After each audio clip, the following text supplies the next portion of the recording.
to the shop and sits there. Apana, bagiti. Okay. Soon, a poor Brahmin comes there seeking assistance for the Brahmopadesham of his son. Srinivasa Nayaka has no patience to look at the Brahmin early in the morning before he has even begun his business, and he fobs him over.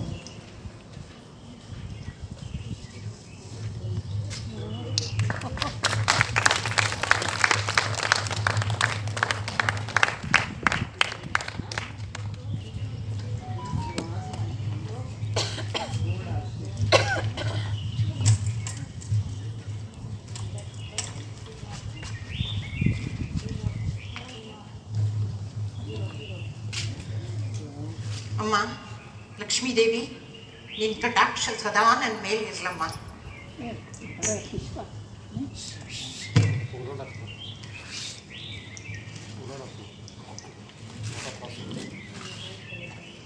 ಅಪ್ಪಣ ನನ್ನ ಪುಸ್ತಕ ತಗೊಂಡು ನೋಡಿ, ಅದೆಲ್ಲ ನೀಲಿ ಪುಸ್ತಕ ಆಗಲಿ ತಗೊಳ್ಳಿ.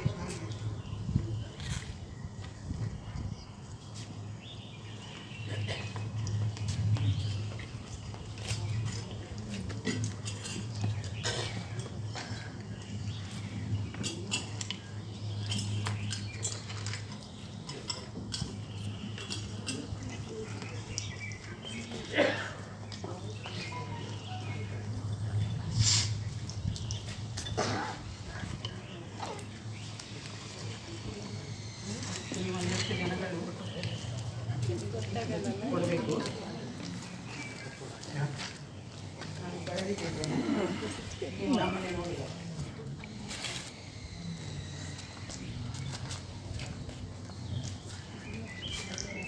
Take one chair, sir. It's okay, it's okay. Chair is vacant. No problem. Which one? Which one is That it? one, that you can take. That one chair. ಯಾರು ನೀವು? ನಿಮ್ಮ ಹೆಸರೇನು? ರಾಯ್ ನೋಡಬೇಕು. ಹೌದಾ? ಯಾತಕ್ಕಾಗಿ? ಅವರಿಗೆ ಹೇಳ್ತೀನಿ ನಾನು. ಒಂದು ನಿಮಿಷ ಇರಿ, ನಾನು ನೋಡ್ತೇನೆ. ರಾಯರೇ, ಯಾರೋ ಬ್ರಾಹ್ಮಣ. ಇನ್ನೂ ಗೋಣಿ ಸಹ ಆಗಿಲ್ಲ, ಆಗ್ಲೇ ಅಂಗಡಿ ಮುಂದೆ ಯಾಚಕ ಅವಲಕ್ಷಣ. ನಡಿಯಾಚ. ಸ್ವಾಮಿ, ನಾನೊಬ್ಬ ಬಡ ಬ್ರಾಹ್ಮಣ. ನನ್ನ ಮಗನ ಉಪನಯನಕ್ಕೆ ಕಾಲ ಮೀರುತ್ತಾ ಬಂದಿದೆ. ಅದಕ್ಕೆ ನಾನೇನು ಮಾಡಬೇಕು? ಶ್ರೀಮಂತರಾದ ತಾವು ಉಪನಯನಕ್ಕೆ ಸಹಾಯ ನೀಡಿ ಪುಣ್ಯವಂತರಾಗಬೇಕು. ನೋಡು, ಅದಕ್ಕೆಲ್ಲ ನನಗೀಗ ಸಮಯವಿಲ್ಲ. ಈಗ ಗಿರಾಕಿಗಳು ಬರೋ ಸಮಯ ಆಯಿತು. ನೀನೀಗ ಇನ್ಯಾವತ್ತಾದರೂ ಬಾ, ಹೋಗು. ಯಾವಾಗ ಬರಲಿ ಸ್ವಾಮಿ? ಇನ್ನೊಂದು 8 ದಿನ ಕಳೆದು ಬಾರಯ್ಯ. ಆಗಲಿ ಸ್ವಾಮಿ, 8 ದಿನ ಬಿಟ್ಟು ಬರುತ್ತೇನೆ. The Brahmin comes and asks for assistance, and Srinivasa Nayaka is very irritated to see him early in the morning. He says, I have not even opened my books and read you arrived. Come back after a few days, and he sends him away. So the Brahmin comes back after 8 days as instructed.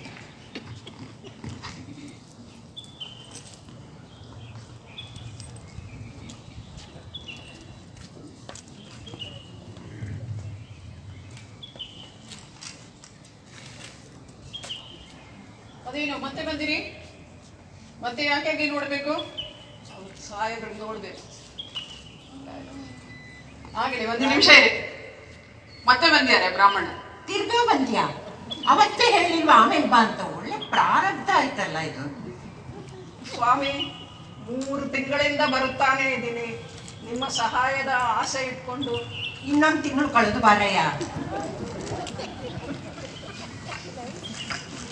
He has been coming for 3 months at a stretch, and Srinivasa Nayaka is in no mood to give him even a penny. Now he tells him to come back after 6 months, and this Padayatra goes on from the Brahmin's house to Srinivasa Nayaka's shop.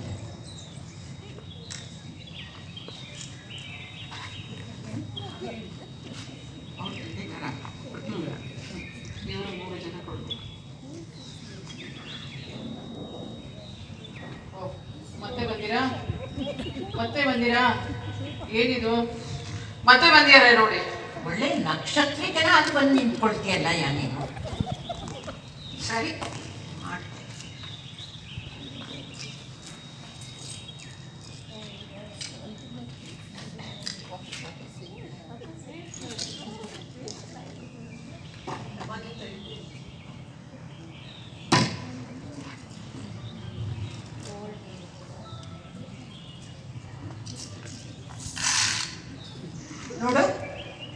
ಇದರಲ್ಲಿ ಯಾವ್ದಾದ್ರು ಒಂದು ನಾಣ್ಯ ತಕೊಂಡು ಸೀದಾ ಹೊರಟು ಹೋಗು. ಮತ್ತೆ ನಿನ್ನ ಮುಖ ತೋರಿಸ್ಬೇಡ ನನಗೆ. ಒಂದೇ ಒಂದು, ಜಾಸ್ತಿ ತಗೊಳ್ಬಾರ್ದು, ಒಂದೇ ಒಂದು.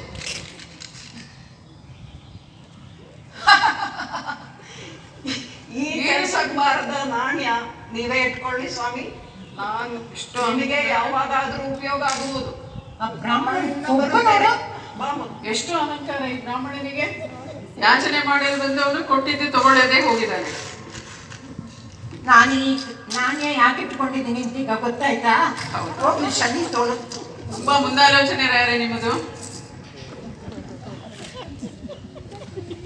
The stingy Srinivasa Nayaka, finally to get rid of that poor Brahmin, offers him some worthless coins and tells him, pick up just one coin and go away and don't show your face again. The Brahmin is very amused. He picks up the coins, looks at them and laughs aloud and says, keep these with you. They might come in useful to you one day. Saying so, he turns on his heel and walks off. Srinivasa Nayaka is very annoyed at the arrogance of the Brahmin, and he tells his assistant, I was keeping all these coins for a day like this. These are all worthless coins, but they were put to use now. ರಾಯರೇ, ನಾನು ಇವರದೆಲ್ಲ ವಸೂಲಿ ಮಾಡ್ಕೊಂಡು ಬರಲ್ಲ.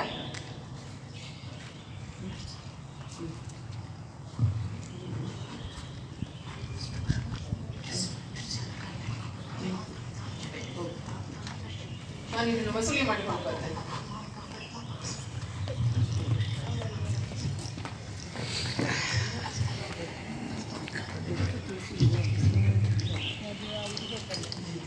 ಅಮ್ಮ, ಯಾರು ಸ್ವಾಮಿ? ತಮ್ಮದು ಯಾವ ಊರು? ಯಾವ ಊರಿಂದ ಬಂದಿದ್ದೀರಾ? ಬಂದಿರೋ ಕಾರಣ ಏನು ಸ್ವಾಮಿ? ತಾಯೇ, ನನ್ನ ಹೆಸರು ನಾರಾಯಣಾಚಾರ್ಯ. ನಾನು ವೈಕುಂಠಪುರದಿಂದ ಬಂದಿದ್ದೇನೆ. ನನ್ನ ಮಗನ ಉಪನಯನಕ್ಕೆ ಲಗ್ನ ನಿಶ್ಚಯಿಸಿದ್ದೇನೆ. ಅದಕ್ಕೆ ತಾವು ಆಗರ್ಭ ಶ್ರೀಮಂತರು ಎಂದು ಕೇಳಿ ಬಂದಿದ್ದೇನೆ. ದಯವಿಟ್ಟು ಸಹಾಯ ಮಾಡಬೇಕು ತಾಯೇ. ಪೂಜ್ಯರೇ, ನಾನು ಪರತಂತ್ರಳು. ಮನೆಗೆ ಬಂದಿರೋ ಭಿಕ್ಷಕರಿಗೆ ಒಂದು ಮುಷ್ಟಿ ಭಿಕ್ಷ ದಾನ ಮಾಡಲು ಸ್ವಾತಂತ್ರ್ಯವೇ ಇಲ್ಲ. ಮನೆ ಯಜಮಾನರು ಹಾಕಿರುವ ಲಕ್ಷ್ಮಣ ರೇಖೆ ಮೀರುವಾಗಲ್ಲ. ಏನ್ ಮಾಡಲಿ? ನಿಮ್ಮ ಯಜಮಾನರ ಅಂಕೆ ಬೇಡ. ನಿಮ್ಮ ತವರು ಮನೆಯಿಂದ ಬಂದಿರೋ ಯಾವುದಾದರೂ ಒಡವೆಗಳು ಇಲ್ಲವೇ? ಅದು ನಿಮ್ಮ ಸ್ತ್ರೀಧನ. ಅದರ ಮೇಲೆ ನಿಮ್ಮದೇ ಅಧಿಕಾರ. ಅದರಿಂದ ಯಾವುದಾದ್ರೂ ಕೊಡಿ ತಾಯೇ. ನನ್ನ ಮೂವತಿ ನನ್ನ ತವರು ಮನೆಯಿಂದ ತಂದಿರೋದು ನಿಜ. ಆದರೆ ದಾನ ಮಾಡಿದ್ದೀನಿ ಅಂತ ಅವ್ರಿಗೆ ಗೊತ್ತಾದರೆ ಕೃಷ್ಣ ಕೃಷ್ಣ. ತಾಯೇ, ನಿಮ್ಮ ಮೂಗುತಿ ಮೇಲೆ ನಿಮ್ಮದೇ ಅಧಿಕಾರ ಉಂಟು. ಅದು ನನಗೆ ದಾನ ಮಾಡಿದರೆ ನಾನು ಅದನ್ನು ಮಾರಿ ಆ ಹಣದಿಂದ ನನ್ನ ಮಗನ ಉಪನಯನ ಮಾಡಬಹುದು. ದೊಡ್ಡ ಮನಸ್ಸು ಮಾಡು ತಾಯೇ, ಪುಣ್ಯವಂತಳಾವು. ಬ್ರಾಹ್ಮಣರು ಮನೆಗೆ ಬಂದಿದ್ರು. ಅದು ಬ್ರಹ್ಮೋಪದೇಶ ಅಂತ ಸಹಾಯ ಕೇಳ್ತಾ ಇದ್ದಾರೆ. ನನ್ನ ತವರ ಮನೆಯಿಂದ ತಂದಿರೋ ಈ ಮೂಗುತಿ ದಾನ ಮಾಡಿದ್ದೀನಿ ಅಂತ ಅವ್ರಿಗೆ ಗೊತ್ತಾದರೆ ಜ್ವಾಲಾಮುಖಿ ಆಗುತ್ತಾರೆ. ಏನು ಮಾಡಲಿ? ಪಾಂಡುರಂಗ, ನೀನೇ ನನ್ನನ್ನು ರಕ್ಷಿಸಬೇಕು. ಆಯ್ತು, ಮೂಗುತಿ ಕೊಟ್ಬಿಡ್ತೀನಿ.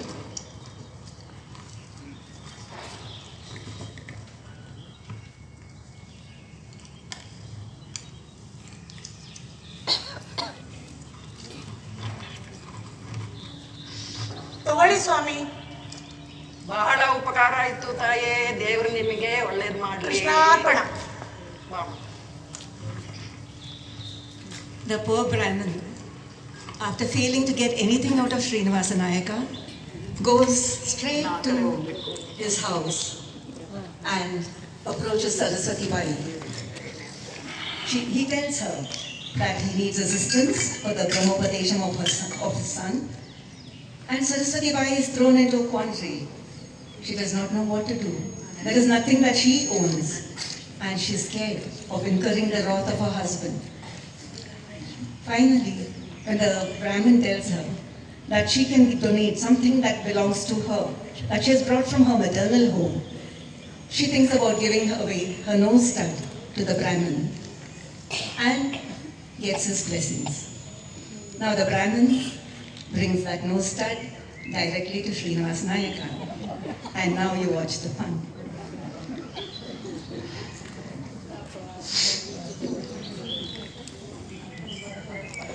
ಇವರಿಬ್ಬರು ಕೊಡಲಿಲ್ಲ ಆದರೆ ನೀವೇ ಹೋಗಿ ಮಾತಾಡಿ.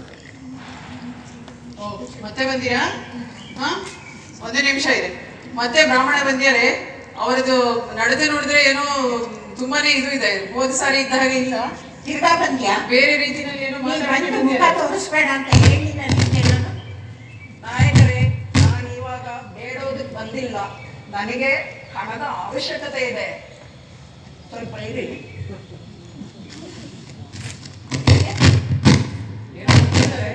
ಮೌಲ್ಯವಾದದ್ದು, ಅದಕ್ಕೆ ಎಷ್ಟು ಹಣ ಅಂತ ನೀವು ನೋಡ್ಬಿಟ್ಟು ನನಗೆ ಅಷ್ಟು ಹಣ ಕೊಟ್ಬಿಡಿ, ನಾನು ಹೊರಟೋಗ್ತೀನಿ.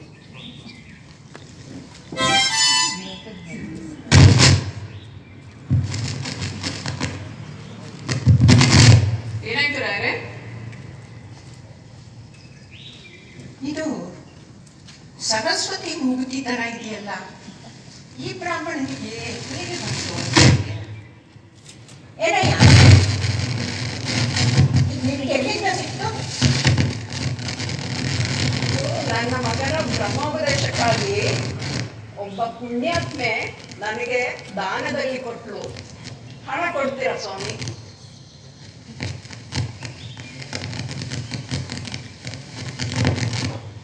ಇರು, ನನಗೆ ಕೆಲಸದ ಮೇಲೆ ಹೊರಗೆ ಹೋಗ್ತಾ ಇದ್ದೀನಿ, ನೀನು ಸಂಜೆಗೆ ಬಂದು ಹಣ ತಗೊಂಡು. ಸ್ವಾಮಿ, ನಿಮಗೆ ನನ್ನ ಮೇಲೆ ವಿಶ್ವಾಸ ಇಲ್ಲ, ಆದರೆ ನನಗೆ ನಿಮ್ಮ ಮೇಲೆ ವಿಶ್ವಾಸ ಇದೆ. ಸರಿಯಯ್ಯ, ಸಂಜೆ ಬರುತ್ತೇನೆ, ಸಂಜೆ ಬಾ, ಹಣ ಕೊಡಿ, ಖಂಡಿತ ಕೊಡ್ತೀರಲ್ಲ? ಖಂಡಿತ ಕೊಡ್ತೀನಿ, ನೀನೀಗ ಹೋಗು.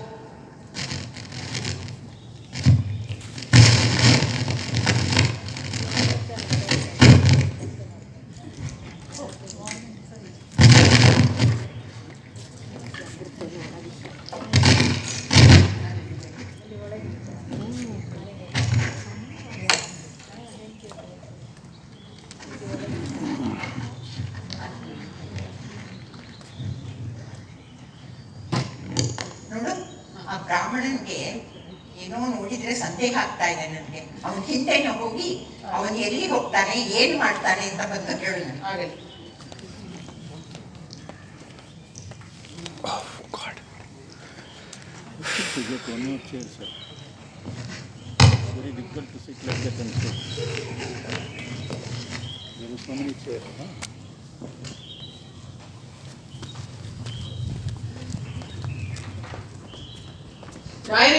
ರಾಯರೇ, ನೀವು ಹೇಳಿದ ಹಾಗೆ ಆ ಬ್ರಾಹ್ಮಣನ ಹಿಂದೆ ಹೋದೆ ನಾನು. ಎಷ್ಟು ವೇಗವಾಗಿ ಹೋದ್ರು ಅಂದ್ರೆ ನನಗೆ ಅವರನ್ನು ಹಿಂಬಾಲಿಸಲು ಬಹಳೇ ಕಷ್ಟವಾಯಿತು. ಆದರೂ ಬಿಡಲಿಲ್ಲ ನಾನು. ಹಾಗೆ ಅವರ ಹಿಂದೆ ಹೋದೆ. ಅವರು ವಿಠ್ಠಲ ದೇವರ ದೇವಸ್ಥಾನದ ಹೋದ ತಕ್ಷಣ ಏನಾಯ್ತು ಗೊತ್ತಾಗ್ಲಿಲ್ಲ, ಹೇಗೆ ಮಾಯವಾದರೂ ಗೊತ್ತಾಗಲಿಲ್ಲ, ಕಾಣಿಸಲೇ ಇಲ್ಲ. ಎಷ್ಟು ಹುಡುಕಿದರೂ ಸಿಗಲಿಲ್ಲ ನನಗೆ. ಏನೋ ಆಶ್ಚರ್ಯವಿದೆ, ನಿಮಗೆ ಹೇಳಲಾಗಿದೆ. ಬ್ರಾಹ್ಮಣನ ಮೇಲೆ ನನಗೆ ಮೊದಲೇ ಸಂಶಯ ಇತ್ತು. ಇರು, ಯಾವ್ದಕ್ಕೂ ನಾನು ಮನೆ ಕಡೆ ಹೋಗಿ ಬರ್ತೀನಿ. ಅಂಗಡಿ ಜೋಪಾನ.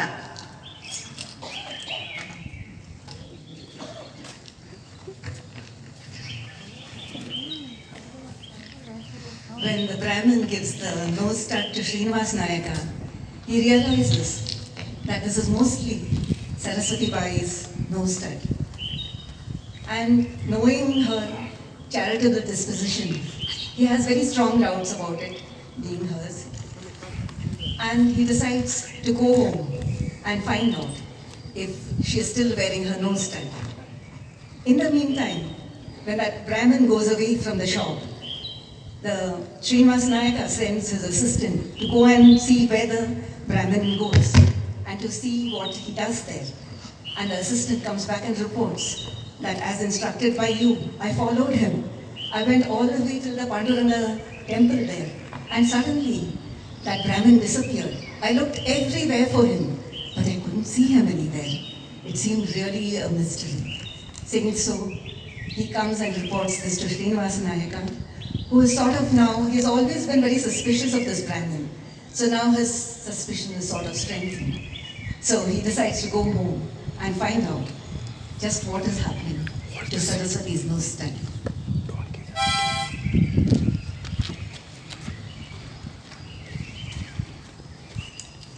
ಸರಸ್ವತಿ, ಏನ್ ಸ್ವಾಮಿ? ಏನ್ ಸ್ವಾಮಿ? ಬಾಯಿ ಪೂಜೆ ಮಾಡ್ಬಿಟ್ಟು ಬರ್ತೀನಿ ಸ್ವಾಮಿ. ಬಾಯಿಲಿ ಇನ್ನು ಮೂಗುತಿಯಲ್ಲಿ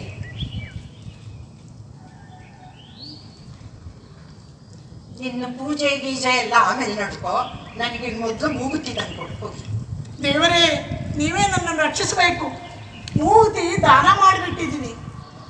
ಅವ್ರಿಗೂ ಏ ಥರ ಹೇಳಬೇಕು ಗೊತ್ತಾಗ್ತಾ ಇಲ್ಲ. ಪಾಂಡ್ರಂಗ, ಏನು ಮಾಡಲು ತೋಚುತ್ತಾನೇ ಇಲ್ಲ. ಎಷ್ಟು ಧರ್ಮ ಸಂಕಟದಲ್ಲಿ ಹಾಕಿದೆಯಪ್ಪ. ಎಲ್ಲಿದ್ಯಾ? ಬಾ ಬೇಗ ಮೂಗುತಿ ತಗೊಂಡು. ಏನು ಮಾಡಲು ತೋಚುತ್ತಾನೇ ಇಲ್ಲ. ಸತ್ತೋಗೋದೇ ವಾಸಿ ಅಂತ ಅನಿಸ್ತಾ ಇದೆ. ವಿಷ ಕುಡಿದ್ಬಿಟ್ಟು ಸತ್ತೋಗೋದೇ ವಾಸಿ.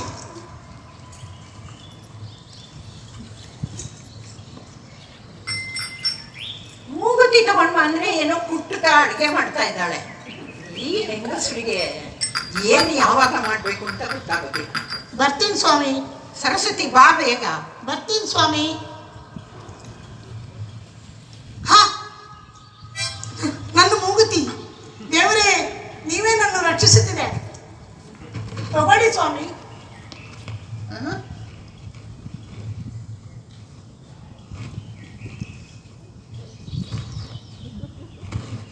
ಏನು ಸ್ವಾಮಿ? ಇರು, ಬರ್ತೀನಿ ಈಗ. ದೇವರೇ,